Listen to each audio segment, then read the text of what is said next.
പള്ളിയും പള്ളിക്കൂടവും ക്ഷേത്രവും അതിരിടുന്ന സാംസ്കാരിക നിലയമാണ് മങ്ങാട് ഗ്രാമീണ വായനശാല.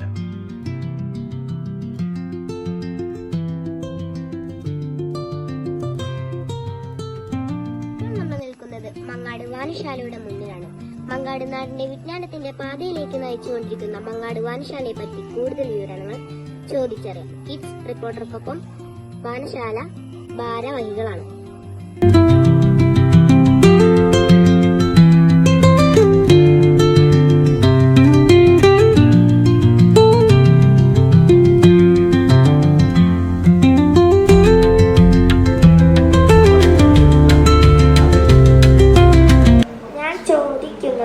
സെക്രട്ടറിയായ മോഹൻദാസ് ചേട്ടനോടാണ്. എത്ര വർഷമായി ഈ വായനശാല പ്രവർത്തനം ആരംഭിച്ചിട്ട്? 1947 ഈ വായനശാല സ്ഥാപനമാകുന്നത്.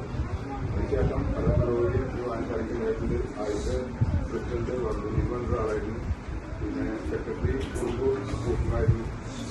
പല പ്രമുഖരായിട്ടുള്ള ആൾക്കാരും ഇതിന്റെ ഭാരവാഹികളായിട്ട് വന്നിട്ടുണ്ട്. ഇവിടുത്തെ പുസ്തകങ്ങളുള്ള സൽമ ചേച്ചിയോട് ഞാൻ ചോദിക്കുകയാണ്, ഇവിടുത്തെ പുസ്തകങ്ങളെ പറ്റി പറഞ്ഞു തരാമോ? ഏകദേശം 12,500 മേലെ ബുക്കുകളുണ്ട്. പിന്നെ എല്ലാ വർഷവും ഞങ്ങൾക്ക് ഒരു 10-12,000 രൂപയുടെ ബുക്ക് ഞങ്ങൾ എല്ലാ വർഷവും എടുക്കാറുണ്ട്. പിന്നെ കുട്ടികൾക്കും വലിയവർക്കും റെഫറൻസ് ആയിട്ടുള്ള ബുക്കുകളും എല്ലാം എടുക്കാം. വായനശാലകൾ സമൂഹത്തിൽ വരുത്തുന്ന മാറ്റങ്ങൾ എന്തൊക്കെയാണ്? നമുക്കറിയാം, ഒരു സമൂഹത്തില് ഒരു ഗ്രാമങ്ങളിൽ പ്രത്യേകിച്ചും ഈ വായനശാലകൾ വളരെ പ്രസക്തമാണ്.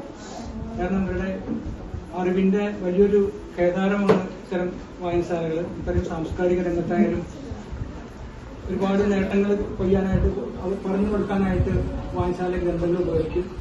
നമുക്കറിയാം, കുഞ്ഞുണ്ണി മാഷ് പറഞ്ഞ പോലെ വായിച്ച് വളർന്നാല് വളരും നമുക്കറിയാം. അതുകൊണ്ട് ഈ നാട്ടിലെ ഒരു 28 വർഷത്തെ പാരമ്പര്യമുണ്ട് ഈ വായനശാലയ്ക്ക്. ഒരുപാട് പേരെ വായനയിലൂടെ വളർത്തിയെടുക്കാനായിട്ട് വായനശാലയ്ക്ക് കഴിഞ്ഞിട്ടുണ്ട്. അത് മാത്രമല്ല, ഇതുമായി ബന്ധപ്പെട്ടിട്ട് മറ്റേ ലഹരി വിരുദ്ധ പ്രവർത്തനങ്ങൾ, അങ്ങനെ ഒരുപാട് പ്രവർത്തനങ്ങൾ ഇതുമായിട്ട് ബന്ധപ്പെട്ട് ഞാൻ നടത്തുന്നുണ്ട്. പലപ്പോഴും സ്കൂളിലെ കുട്ടികൾ ഞങ്ങൾ സഹകരിക്കാറുണ്ട്. നിങ്ങൾക്ക് നന്ദി പറയുകയാണ്. നിങ്ങളുടെ ഈ വരവും സന്തോഷമുള്ള കാര്യമാണ്. ഇത്തരം വായനശാല പ്രവർത്തനങ്ങളിൽ നിങ്ങളൊക്കെ സജീവമായിട്ട് ഒപ്പം ഉണ്ടാകുമെന്ന് പറയുമ്പോൾ സന്തോഷിക്കുകയാണ്. ജീവനാടിയായി പ്രവർത്തിച്ചുകൊണ്ടിരിക്കുന്ന മങ്ങാട് വായനശാലയുടെ വിശേഷങ്ങളാണ് നമ്മൾ ഇത്രയും നേരം കേട്ടുകൊണ്ടിരുന്നത്. വിശേഷങ്ങൾ പങ്കുവച്ച വായനശാലയുടെ ഭാരവാഹികളുള്ള നന്ദി സ്നേഹത്തിന്റെ ഭാഷയിൽ ഞങ്ങൾ അറിയിക്കുന്നു.